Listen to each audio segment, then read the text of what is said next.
This is Tabletop Weekly, and we are the partners of Solarian Games. Oh, I'm Jason. Hi, Jason. I'm Peter. I'm trying to set the screen over here. Oh my gosh. Go ahead. What are we doing today? Oh my goodness. You know what? Real quick before we get into what we're doing, just let folks know this is episode 40. We haven't missed a week yet. No sicknesses, no cons, nothing has gotten in the way. We had one show that was one day late only because we had connection problems. Good us. Good job us. Yeah. All right. So anyway, this week. This week, RPG books may not be exempt from the tariffs. We thought they might, but it doesn't look that way. We don't know. Final Frontier Games is declaring bankruptcy. Boo. Small tabletop creators are squeezed by the tariff era. So 2 tariff stories in a row. Delta Green Dead Drops is a new set of adventures. D&D 5e Errata is out. We got some stuff to talk about on our Patreon this week. And oh my God, another convention going to Rising Phoenix this coming weekend. Yeah, man. And I've almost got a hotel room. Yeah, I managed to get one. I had points and I was able to use them. So I don't know how I did it. I just completely forgot to make a reservation, but they got me one. And now I just have to see if I can get it in the room block tomorrow. Otherwise, you know what? I'm only an hour and 45 minutes away. I might just drive up every day. Oh. You know, I mean, I got a That's nice not the worst thing. That's not the worst drive. Truck that I don't mind sitting in. Yeah, so let's drive the new car. Let's do some stories. All right, let's do some stories. Let's start with I'll start this one because I've been terrible news. Well, okay, maybe terrible news. It's not good news. I'll tell you that for sure, but it may not be bad news. We'll see. So, with all of the tariffs that are going on, and we've been trying to follow as much of the story as we can, as has everybody, and there is information everywhere and misinformation everywhere, and just plain I don't know information everywhere. So, up until now, the belief has been that although China is being, I shouldn't say China's being hit with a tariff, because really we are being hit with 145% tariff on top of the cost of manufacturing for anything that's imported from China. And that has some exceptions. Normally in a trade agreement, there's a lot of time spent carving out all the details, and it's thought through very carefully. I cannot say that's the case this time, but there is still a little bit of convention in that a couple of things have been exempted.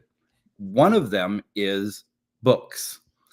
And the definition of a book gets very legalistic, but basically books. And so everybody has been pretty okay with that from the game side, because what we make as tabletop creators, all of us, not you and me, but everybody, is all kinds of tabletop games. We make card games, we make board games, we make things that come in a box of stuff, and we also just make books. And those books are games, but they're just books. So the assumption has been all along that, or at least the assumption within the industry has been that those books would be exempted because books are exempted. However, it turns out some people have dug up a bit of precedent on this. There are rulings from 1989 and 1991 that seem to contradict that. Now, I want to be clear. These are not court rulings in the sense of a judge or anything like that.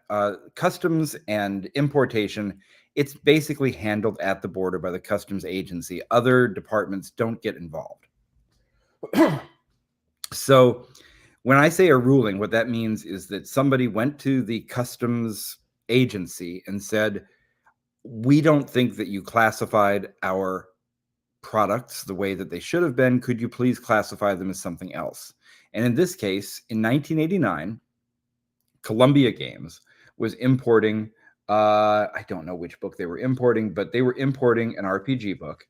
And the customs agents said, actually, we think that's a game. And so they charged them the tariff, which in this case was about 4%. They wanted it to be completely exempt. And the customs ruling came back and said, no, we actually believe that this should be a game. So what they said was, the subject merchandise consists of booklets, often referred to as expansion modules. These modules are prepackaged game reference materials containing maps and depictions of fictional world, environmental scenarios, character generation and development, and background informational resources for use in fantasy role-play games. These books can be viewed as aids or accessories to these fantasy games. And so as a result, they ruled that they should actually be classified under another one. I'll give you the number just for fun, 9504.90.9080. Articles for arcade, table, or parlor games, parts and accessories thereof. And they got charged with tariff. Oh my God. And then again, 2 years later, West End Games tried to do the same sort of thing. They wanted to bring some things in. And the ruling that they got was fantasy roleplay game books are expansion modules designed to enhance fantasy gameplay, not for passive reading. And so in both cases, these books were classified as games because the customs agent said, I know it's a book, but it's intended for use as a game. Okay. So, but the question is, does that mean anything today? Because like I said, these are not court cases. We don't have judges looking at precedent and checking laws and lawyers necessarily getting into that. I shouldn't say for certain because I don't do import export. I don't really know. Right. If maybe there probably are lawyers sitting around arguing all of these things. But this was what? How long ago? Are we talking like 35 years ago or something like that? No, it was last week because I'm not that old. Yes, exactly. Yes, right. So, yeah, 1991 was about 6 years ago. Okay. Right. Yeah. Or in this case, that's my math. 34 years ago. Right.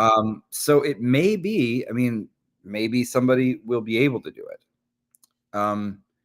There have been a couple of other data points. So apparently, I don't know, maybe about 3 or 4 years ago, a similar thing happened with Catalyst Games, and they did get their books classified as books, even though they were game books. Okay. The speculation that I've heard is that the difference between what Catalyst Games did and what West End or Columbia Games did, West End Games and Columbia Games were bringing the books in along with boxes of boxed games. And so the customs agent said, this goes with that. I'm going to charge you. Right. Catalyst Games brought theirs in by themselves. And so because the books were on their own, maybe that's why they were classified as books. But, and then another twist, we just saw, who was it that with Gloomhaven? The publishers of Gloomhaven say they are sitting on $1.5 million worth of product because they can't bring it into the country because they're being told they are going to be charged. So the real answer is nobody has any idea what's going on. And if you are a publisher and you were printing books in China and hoping to get them in through the exemption, the only way to find out if that's going to work is to try it and let people know what happened. Right. So we just don't know. So there's nobody knows anything. We were listening to a show the other day with a manufacturer actually being interviewed from China, and they had an amazing amount of intelligent things to say about the whole trade war, but they still ultimately came down to it's a lot of unknowns. So that's what we know. Next story. Next story. All right. Final Frontier Games declaring bankruptcy. Okay, so this one is sad. I mean, I'm not a big, I don't know a lot about Frontier Games, but it's sad anyway because they, we're all in the same business, and it sucks to see this happen to anyone. But apparently they are closing and filing for bankruptcy and laying off all their employees. They have canceled the Kickstarter projects of Merchant's Cove, Mastercraft, Coloma, The Sixth Realm, and others will not be fulfilled. It's hard to imagine they got that many Kickstarters going at one time. But whatever. Well, I think maybe they're just fulfilling around the same time. Yeah, I guess. Yeah, that must be it. But Yeah. now this was something I had a little issue with, and help me out if you know the answer to this. So it said Simon, which is another game company, as I understand it. I guess are they a distributor or are they a game look like they make their own games too. Maybe they do both. Ignorant. I don't know. But whatever they do, they were supposed to pay for a big order, and they didn't. And from your notes here, that triggered the financial collapse for Frontier. Right. And apparently that wasn't the only thing, but that was it. That was the thing that did them in. Yeah. And I can say from experience from working, for example, at agencies, at digital and advertising agencies, if your whole agency is dependent on one big client, you are not in a safe position. And if your game company is dependent on one big business-to-business customer paying you and they don't, that's not a good thing. Yeah. I'm not blaming Final Frontier here. I kind of am a little bit, but I mean, what can you do? If we had, let's say Hasbro came to us and said, we're going to back you and we're going to give you $5 million a year, we'd take it. Sure. And then we'd be in their position where we'd be relying on one big company. So what can you do? Yeah, it's that whole eggs in one basket. Like, is it a great basket? Yeah. It's like, but oh, man. Oh, Brian and Shanbot in the chat say that Final Frontier does minis primarily. They do. I think it's Cool Mini or Not. Simon does minis primarily. Cool Mini or Not. CMON is Cool Mini or Not. So there you go. Yeah. They were supposed to pay. Got it. Thanks, guys. Yep. And then they said, this past this also, like, there's other things that contribute. This, like the pandemic era shipping costs kind of crushed their profits, created some, debt that they've been trying to pay off, but haven't been able to. They still haven't recovered from it, is the case. The story here is that we're not saying that Final Frontier Games was put out of business by the tariffs alone. Right. In fact, it doesn't even sound like the tariffs necessarily came into this. This sounds more like things have been getting worse and worse.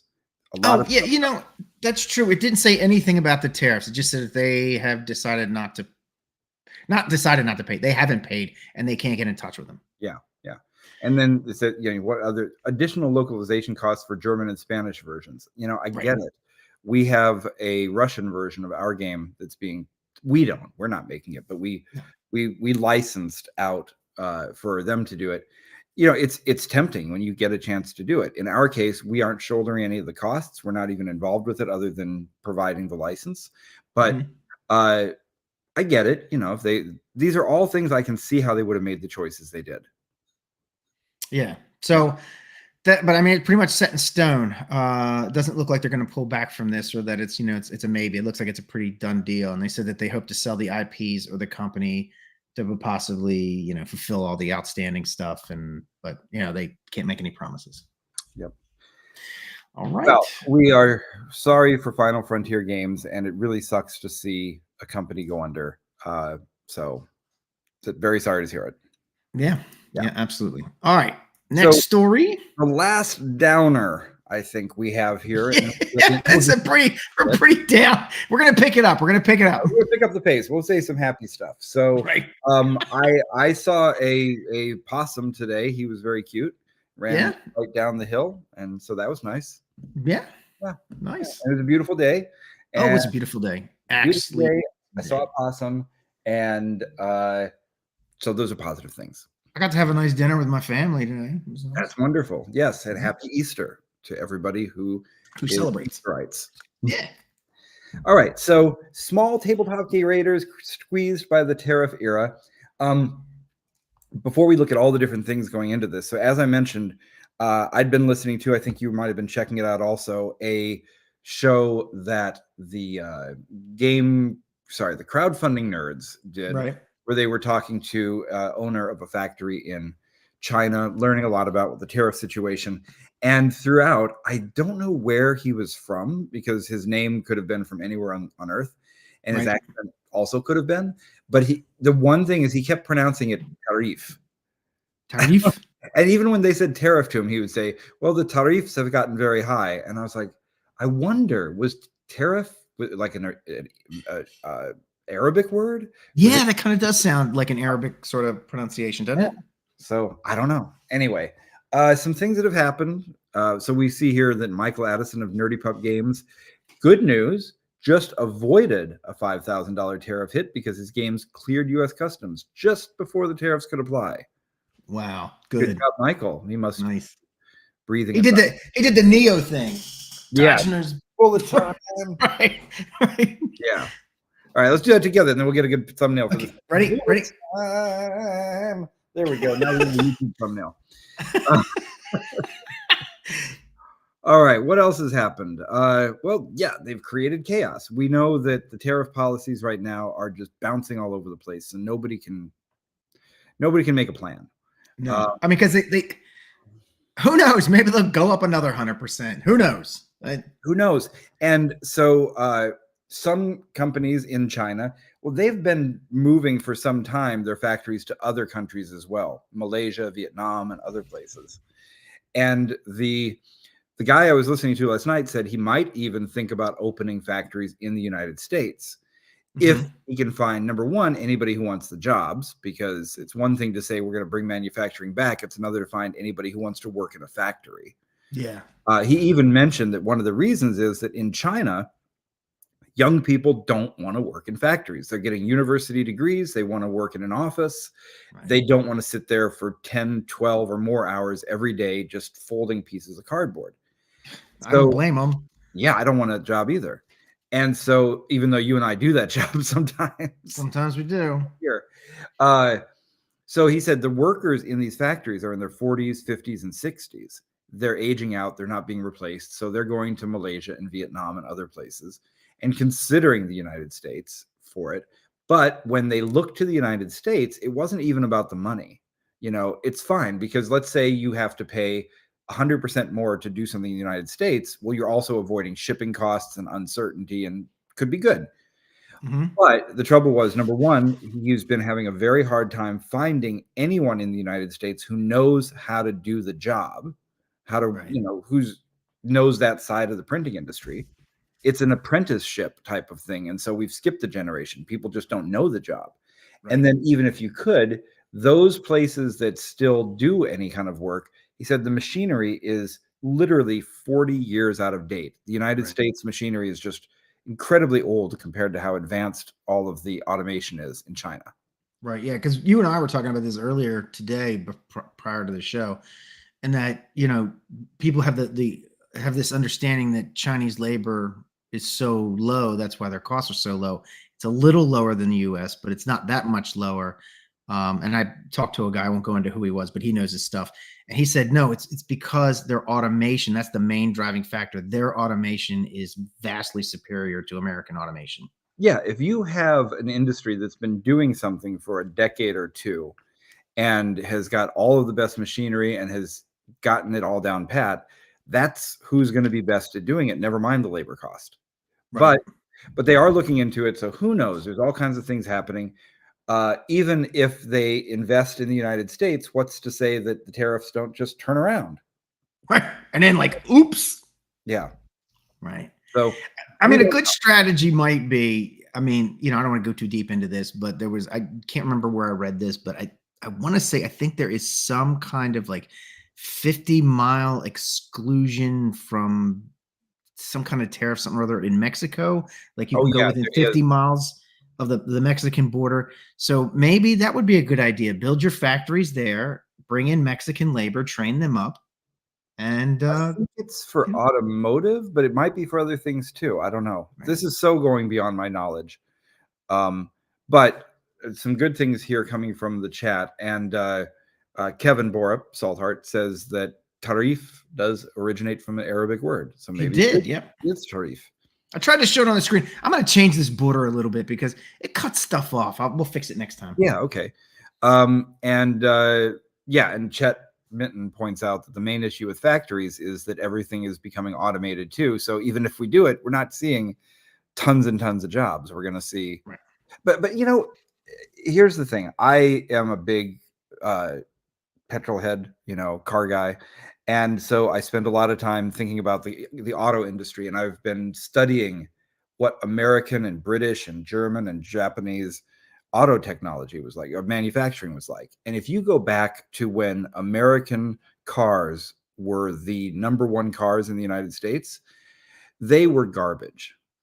I mean, they were, and I don't mean they were poorly designed or anything like that. Even that's a matter of opinion, whether you think, a muscle car from the 70s or the 60s was good or not.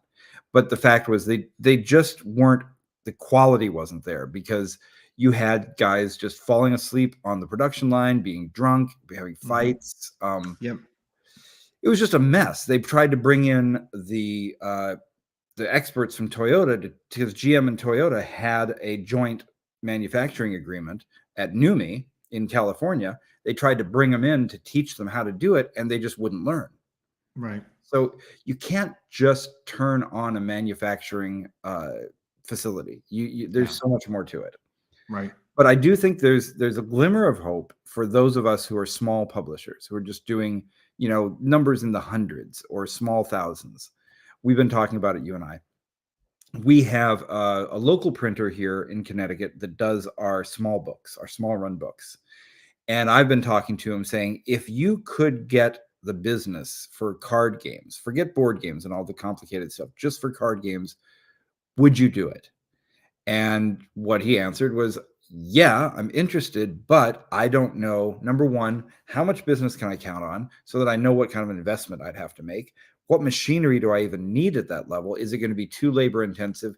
He has to learn all that stuff. But I think there is an opportunity for smaller printing shops, if they're interested in getting into this, to maybe start picking up some of the smaller business. None of this is going to help the next Gloomhaven, but maybe it'll help those of us who print, smaller indie things. Yeah, we'll see. So there might be light at the end of the tunnel, but it sure is a tunnel. Yeah. Let's go to something positive. Yeah, we're going to talk about something positive now. Let me hold on. Scary and positive. Let me get this up here. All right, there it is. All right, so Delta Green Dead Drops. So this is a Delta Green. If you guys are not familiar with Delta Green, I think everybody is, but I'm going to say it just in case you aren't. Is a modern day urban fantasy type of game where you are agents, much like top secret agents in a way, but you are fighting the denizens of the dark and keeping the lights on for the rest of us. So there is a new book out. I guess is it a book? It's a collection. All right, so it's I don't know if it's multiple books or one book. Terrifying scenarios. Yeah, it's 5 terrifying scenarios. There's Meridian, A Victim of Art, From the Dust, Presence, and Jack Frost. I like Delta Green. I've played Delta Green. It's a fun game. And the first one is a great game designer, and he also was the co-designer on Godlike, which I don't really know what the relationship is between Godlike and Delta Green, if they use the same system or anything, but it's one of my favorite RPGs of all time. Yeah, I can't remember. I've never played Delta Green. I've played Godlike. It'd be great if they used the same system. I'd love to try Delta Green too. Yeah, it's fun. So in the first one, agents, I'm going to give you real quick bullet points just so you can hear about these things and see if you like it. Agents investigate a mysterious church gathering of homeless youths under an eerie light in Missouri. Been to Missouri a bunch of times, confronting madness and lifeless terror. Victim of Art, as a grisly murders plague a quiet Long Island town, revealing hidden malevolent forces. Been to Long Island too. Been all these places. All right, so as somebody who grew up in Iowa, Missouri is definitely filled with hidden malevolent forces. Oh, it is. Oh my God. Yeah, it's you knew the moment you crossed that border. I apologize to all of our listeners in Missouri. No, I don't. Well, I mean, it's remote. They know it's remote. I have friends who live in Missouri, and they know. So in Brooklyn, it's the next one, From the Dust. In Brooklyn, vanished infants and supernatural echoes at a construction site hint at horrors spanning centuries. Interesting. All right. I wonder if that goes back. I wonder if they want to have that going back to like Native American creatures, because I'll tell you that the Native American spirits. What's that? If it's going back centuries, then yeah. Yeah, I was going to say Native American spirits are terrifying. Presence, a woman instantaneously a woman's, sorry, folks, I can read, I swear. A woman's instantaneous teleportation between Alabama and Vermont opens a portal to unspeakable biological secrets. Yeah, they're all coming from Alabama. Sorry, I'm kidding. Alabama, you're fine. I've never been to Alabama. I'm going to tell you though, since we're bagging a little bit on either Alabama or Arkansas, and I'm going to admit right now I can't remember which one it was, that I found out that one of those two states, Arkansas or Alabama, apparently has the most bike trails per capita miles of bike trails in the United States. So well, that's actually really nice. That's cool. there you go. Yeah. And then again, like if you're from one of these states, we're just messing around. I got nothing bad to say about any state, really. All states are good. Jack Frost. Delaware. Huh? Delaware. Jesus Christ, you're gonna get us in trouble with everybody. No, I apologize. I know that's not a real place. All right. That's part of. Anyway, so Jack Frost, set during Alabama's deadly 1998 winter floods. Agents, as part of Majestic, uncover chilling truths about the destroyed town of Willis and its unnatural demise. What you talking about? Right. So these sound really good, especially the Jack Frost one. They said that it ties directly into Delta Green, the conspiracy setting for 1990s campaign. And they said that you can play these with the either with the game or with a quick start. Yeah. We've talked about this before, but it would be great if at some point we could just start doing a weekly or bi-weekly or some sort of thing where we just start getting together for some one shots. I'd love to get a Delta Green game going. Maybe Benavides could GM some of it because he is so good at, picking up new games and doing different stuff, or maybe somebody else could. I'm not promising anything, but that would be fun, wouldn't it? That would be fun. Would be fun. Like, even if it's just a short game where we don't get too heavy and deep, we just play and have a good time. And I've just got my whole shelf of all these games that haven't been pulled down yet. Oh my God. I think you and every other gamer out there. I really want to play Adventures in Fantasy. Okay. Oh my goodness. The Dave Arneson game that he made after D&D. Oh, yeah. I've heard of that. That's right. That's right. You All have right. that? I have it. Yep, sure. Of course I do. It's not signed by Dave Arneson, though. Unfortunately. All right. I'm not that good of a collector. Here comes the last one. All right. D&D 5e Errata has been released. I'm happy to see this because we've got Errata that we have to put out, and everybody does. I felt so bad about this when we put Top Secret out and I caught things that were wrong. And I'm going to say one of the dumbest mistakes that I made in Top Secret is I had a section called breathing underwater. And I said, you can breathe underwater for this amount of time. What I meant to say is you can hold your breath underwater. Right. And plenty of people have made fun of me for that. And I deserve it. Right. I deserve it. So, we have to put these Errata out. And I felt like, how do we make these mistakes? And James Carpio, our partner, pointed out that he had just gotten something like 5 pages of Errata for the latest Cyberpunk. Mm-hmm. I was like, okay, I feel better. And so I definitely love to see that D&D is also putting out Errata. So, look, I'll tell you, we work for the Army, or I work for the Army, and I've done some work with tech writers and tech writing, and these are guys who write these giant manuals for equipment, and they spend weeks. And they're paid to do this. So they get to spend as much time as they need to. You guys get paid for this? Yeah, I mean, they like what I'm saying. I'm just saying they're like, that's all they do, and they still miss stuff. Like they will have gone through a book 3 times, and you should see it. There's like when they do this, you have soldiers actually doing the action, and you have different agencies. You have safety, you have the soldier representative, you have the people who wrote the book, you have like our organization. So there's like 15 people looking at this book at one time, right? Everybody has a copy, and we go through it page by page, word by word, right? Yeah. And they'll do an event, and then we'll come back and we'll do a follow-up event on some of the things that we fixed, and we'll find errors that we should have found before. It happens. 15 people looking at a book, and things were still missed. It happens. Yeah. And you know what though? I don't mind. And I even kind of like it because, these things, they go into print where you can't just fix it. And it's a way to 100 years later, you pick up the book and you get to see the mistake. It's Yep. kind of neat, right? Right. I could remember there's a book. It's a very long title. It's basically Arms and Armor, but it has a very long one of those kind of 17th century titles where like arms and arms are an armament, including blah blah blah blah blah blah blah blah.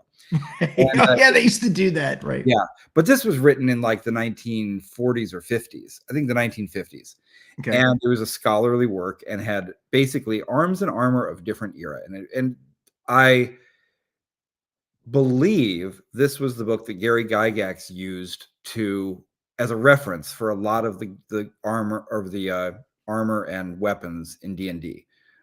I don't know. John Peterson says maybe. Luke says he doesn't know if he saw it at his dad's house or not. Somebody else said yes. Doesn't matter. I had to make sure I got a copy of the book. And at the beginning of the book is a note from the author complaining about people at the publishers and yelling about mistakes that were made in it, and basically just making fun of his own editor. And he just like somehow got that in. And so now this book that's, 70 years old, I still have it. And there's that little argument just sitting right in there. That's awesome. I like that. It's just the very first written human communication that survives to this day. Do you know what it's about?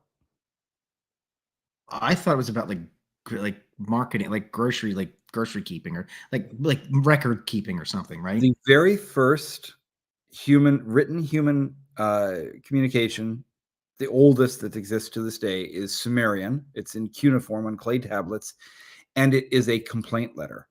Oh, okay. That's awesome. From El Nasir, who says he received very poor, or no, it's from a customer of El Nasir saying, I received very poor quality copper from you, and I am not happy with the results, and I think you're a dishonest tradesman.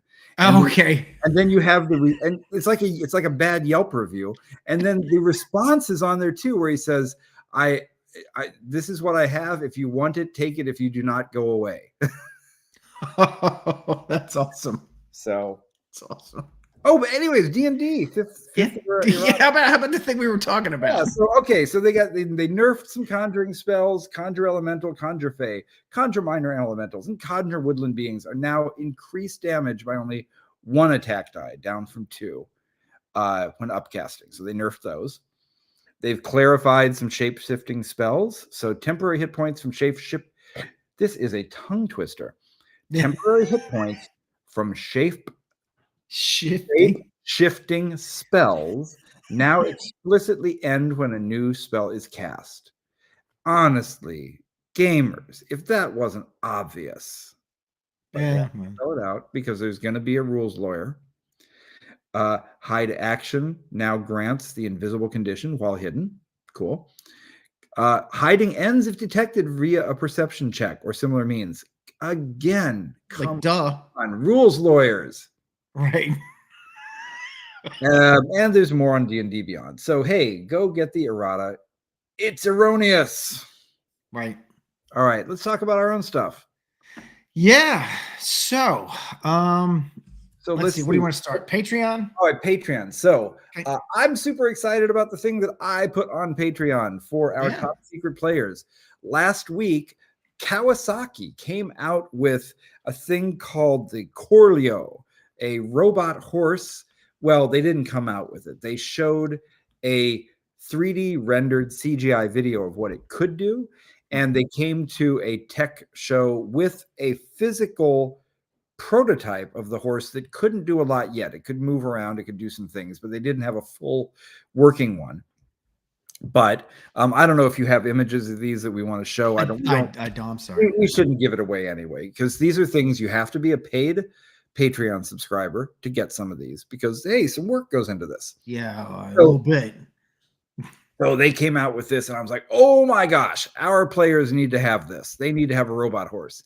And I looked into the Kawasaki marketing materials on it, and they had a slogan and a kanji that you could actually, they had a kanji logo you could download and use. They didn't really explain for what, like why you would use it, but it basically meant natural movement or innate movement or intuitive movement, depending on how you want to translate it. So I statted out the horse for top secret, came up with what it could do, came up with a brand name for it. So we now have the Kanzaki Inamoto. And the way I came up with it was you have innate motion. And, honestly, I could have stopped at innate motion, but I'm a nerd, so I had to get into the Latin. And the best I could do was get to innatus motus, meaning, again, intuitive motion. So innatus motus, inamoto. So I had Kanzaki Inamoto. My wife pointed out that basically Inamoto is a first name. It's kind of like calling somebody Steve. Right. So we have the Kanzaki Steve, but Kanzaki is a very rich, wealthy surname. So we've decided that in the top secret universe, there's going to be a sort of a Japanese Tony Stark named Inamoto Kanzaki, who is going to be working with Icon's advanced research laboratories and making more things like this. We have a great new artist who's joined the team. His name is Attila Nagy. He's from Hungary. He's Hungarian. And really good. So he did the artwork for this. He'll be doing more artwork for us. And we have statted the whole thing out, prepared it. It is available now for anybody who is, I believe we put that at the Navigator. Seeker. Seeker is the higher level? No, Navigator's the higher. Seeker's the next one. one. Oh, you decided to make it. Oh, aren't you generous? Yeah, well, we can't give it away like this cheap. Are you crazy? We got to give some stuff on the lower level. I mean, geez Louise. I know. But I will just say this was the product of a lot of work putting this thing together. So if you're joining the Patreon, you get cool stuff like that. And that kind of feeds into all the world building that we're starting to do. Eventually, we're going to do a world book. And you've been doing a ton of work getting pieces of that stitched together. Yes. Yeah, I have. So I have every month I'm going to put up 2 world book things. I mean, for the most part, unless something else is like really cool and I put that up instead, but by default, it's going to be 2 world book things. One being a country. So this month's is South Korea. Last month was Algeria. And I list all kinds of stuff for it. So you've got, just general information, and there's, like certain important things you want to know, like what languages are spoken there, like kind of in what quantities, so that you know what languages your agents need to speak. Because for reference, our world book is kind of loosely based on the CIA World Fact Book. Yes, correct. Absolutely correct. And then, we put all the general information in there. Then I throw in interesting events and interesting places and events, so that you just have some ideas, like to do some cool stuff, right? And that came from, and I can't remember, I'm sorry, who mentioned that one of our patrons mentioned that. And I didn't have it for Algeria, but I put it in South Korea because one of our patrons mentioned it. And then there's all the like agencies you might interact with, both legal and illegal. So you have like the military, the police, there's secret agents, and then there's gangs, businesses, just anything that Icon might wind up getting involved with. And then for each one of them, there are plot hooks. And they're just little, like, sentence, like a sentence or two of like why Icon might get involved with them. So there's several of them, And this idea came from one of our patrons. No, that was me. That I came up with that. The idea of saying, why would Icon get involved? No, that was me. Oh, that was the whole genesis for all of doing these world book things for me, was that I was like, how do I make something in the world book for people playing? And then but there's also, I'm sorry, there's one other thing in the general information, which I think is important.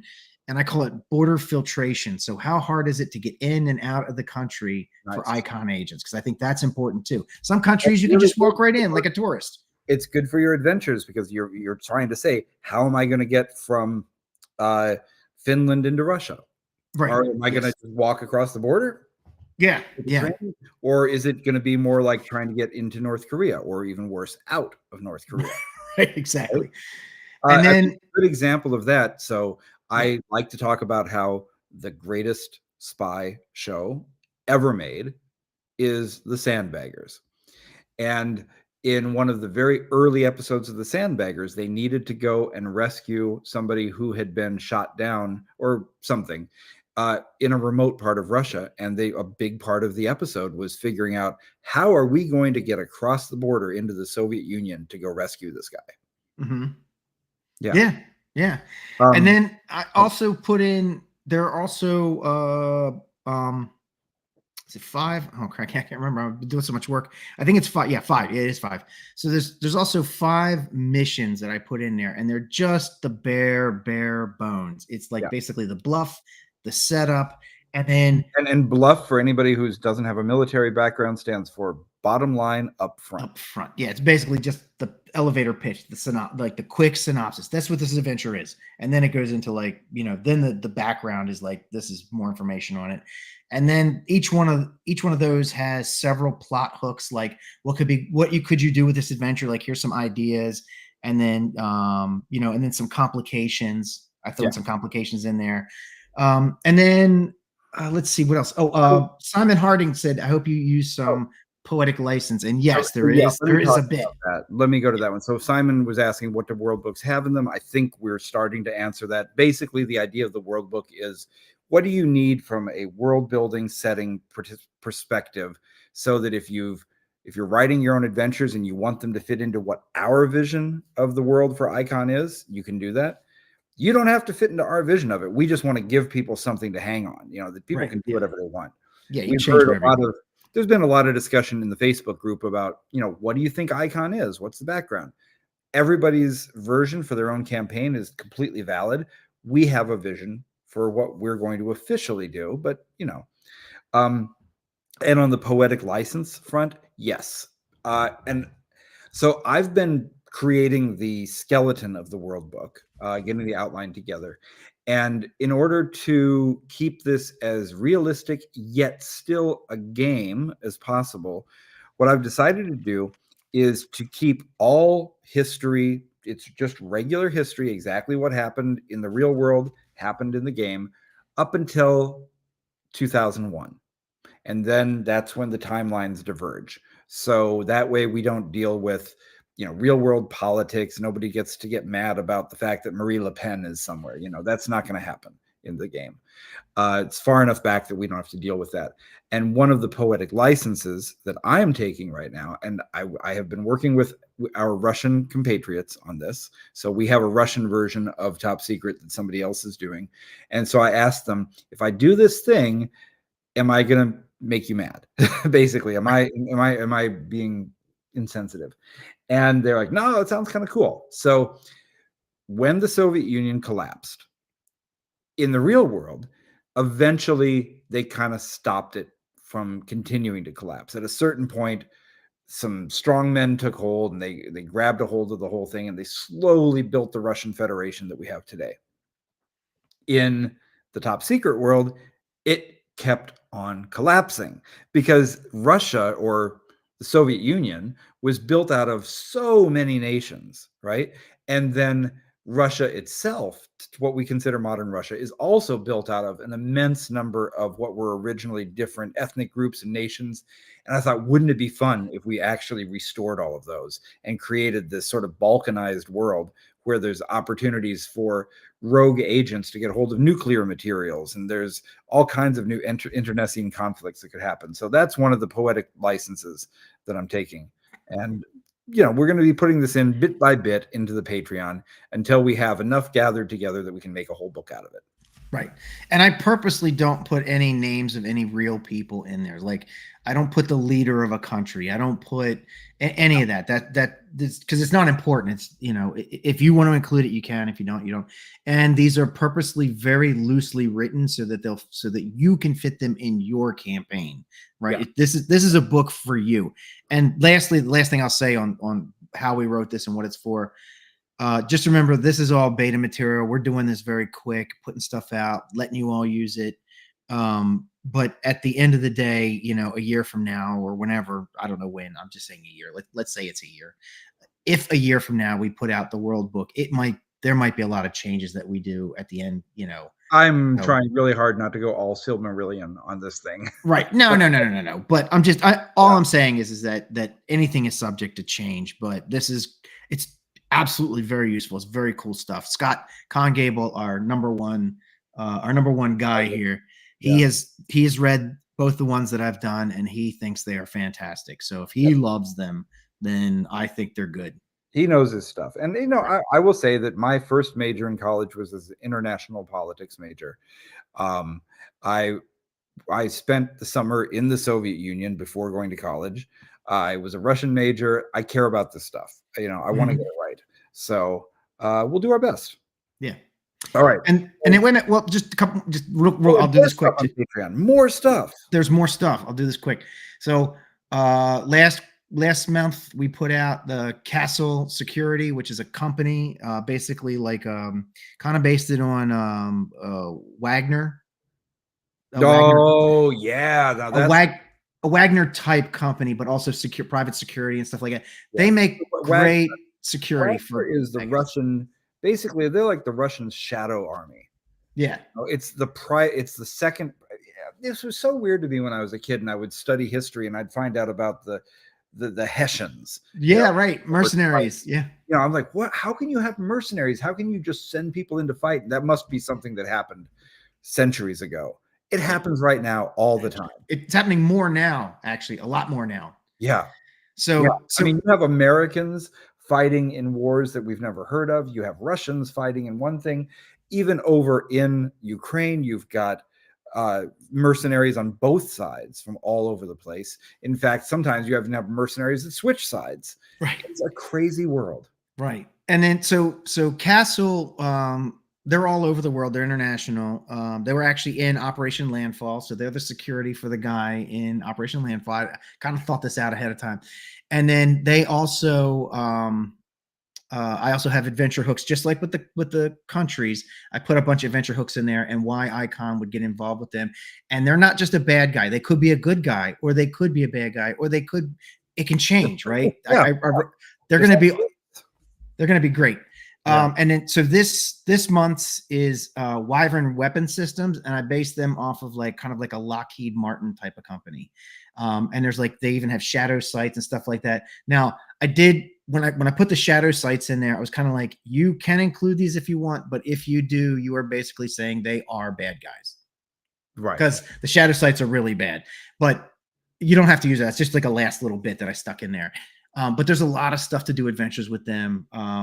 So it's really cool. And then I didn't finish the second set of weapons because I got a little ambitious and I did a little too much. So I will get them finished in the next day or two. But I got another whole set of guns. We're two guys. Yeah, I know. Two guys doing all this stuff. And so luckily we have people who are really interested in helping out. And part of what we have to do as just two guys is getting better at maybe stepping back from trying to do it and making a little bit more of a plan and saying, here, so-and-so, you can help us. Because I know Brian just hit me up earlier this week. He's like, can I help you with anything? And I'm like, oh my God, cool. You totally can, but I got to plan this out. Yeah. So, anyway, we'll get better at this. Oh, and so Brian says, read the thing that Brian. Okay, I will read this from the chat. Because this is Brian, who is helping us out with a lot of stuff. And he says, is there any chance you were turned in Russia and you're secretly using Top Secret to recruit me into the SVR? No, Brian, it's the FSB. So we got that, and we got another NPC that I mean, honestly, if they wanted to turn me, I was 17 years old. I was running around the Soviet Union and hanging out with locals and going to discos and doing all this kind of stuff. And if they had been trying to do that, they definitely could have just said, no, you stay here. And I probably would have. It was such a good time. I saw whatever version of the Soviet Union they wanted me to see. Yeah. It was fun. Right. Plus, anywhere you go, man, the people, the people are so different from the government. That's the ultimate truth. Everywhere I go, man, people are great. I love people everywhere I go. I've never gone somewhere where I was like, oh, I hate those people. They're all great. Well, Delaware. Oh God, you went to Delaware. All right. Anyway, that's what we got for Patreon. I've got just as much stuff. Got just as much stuff lined up for. Oh God, dude, we're totally leaving it out. Tradecraft, the Tradecraft guide that has the expanded Tradecraft stuff. 3 more of those went up too. Yeah, that's excellent. Sorry, So this that's is it. stuff Scott has been working on the Yes. tradecraft book. We'll see what the tariffs allow us to do. I think, you know what, though, I've got a good guy in Omaha for books, so we'll see about that. But yeah, those are things that are happening, and there is a little bit more going on the Patreon. It's not all top secret. So I've posted a couple things about Mirror Shades, which is our upcoming cyberpunk sort of rules light game. And so that should be done within the next, I don't know, I'm going to say month. I don't want to say 3 weeks. I'll say month.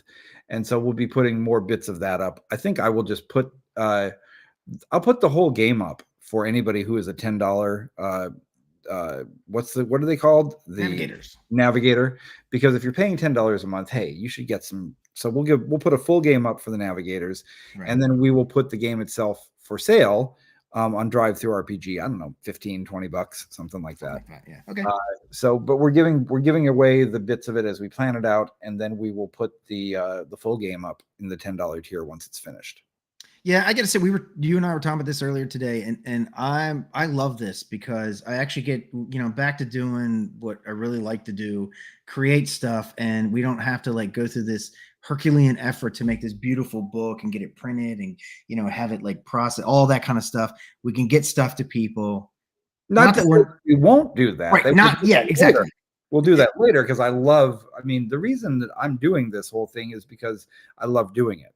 Right. Yeah. And I love making beautiful print products. I'm so happy when I see somebody pay a huge amount of money for a rare copy of Gygax magazine on eBay.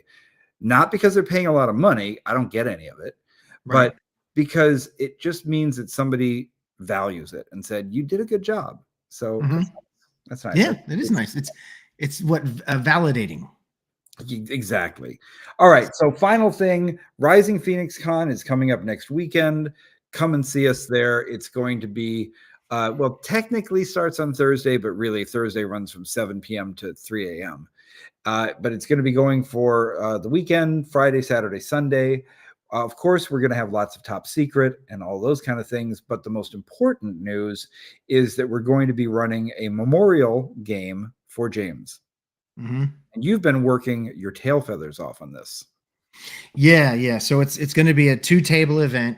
It's going to be a 2-table event. It's going to be a what is that? Life. Extra life. Extra life. God damn, I don't want to think of it. It's going to be an extra. It's going to be an extra life event. Rising Phoenix is going to. They're handling the extra life part of it. They're going to raise money to give to a charity in James's name, and you'll be able to do all kinds of stuff. You'll be able to mess with us, like buy things for the players, buy things for the enemy, buy like an Iron GM type of thing where I want one of the guys to have clown shoes or whatever. I don't know what it is. Doesn't matter. Whatever you buy, we're going to roll with it. Yep. And I want to really thank Scott Legault, who's the main duder of Rising Phoenix Games, because I took a look at the website and it's just a huge splash right in your face that this is the James Carpio Memorial game. It's a very big thing. It's a fitting tribute to a great friend, somebody that meant so much in both of our lives, that still does, that will always be in our hearts, that will always be part of us, and who is frankly a giant in the industry, and he needs to be remembered this way. And thank you, Scott, for doing that. Right. And they're also auctioning off a poster that Chet did. Yes. And by the way, Chet, yes, I am representing your artwork. There's some Chet art right there. There you go. Here, hold on, wait a minute. I'll put the camera right on you. There you go. There you go. All right, there. I can hide my boobs by holding up the thing. Yeah. Yes. All right. Great. So come to Rising Phoenix. If you aren't already going to Rising Phoenix, you're probably already going. If you're not already going, you're not going. But do it anyway. Show up. We're about to wrap up for tonight. We just want to say that we are doing something new that is going to become a regular thing. After the podcast is over, we are popping over to the Discord to hang out in the Solarian lounge. I don't know what we call the Tabletop Weekly lounge, something like that. If you are a Patreon supporter at any paid level, you have access to this. You can come. We're just basically just doing a video hangout. We're just going to chill. Yeah. So we will see you over there in just a couple of minutes. And for now, we'll say goodnight for the podcast. All right. Ciao. All right. See you on the Discord.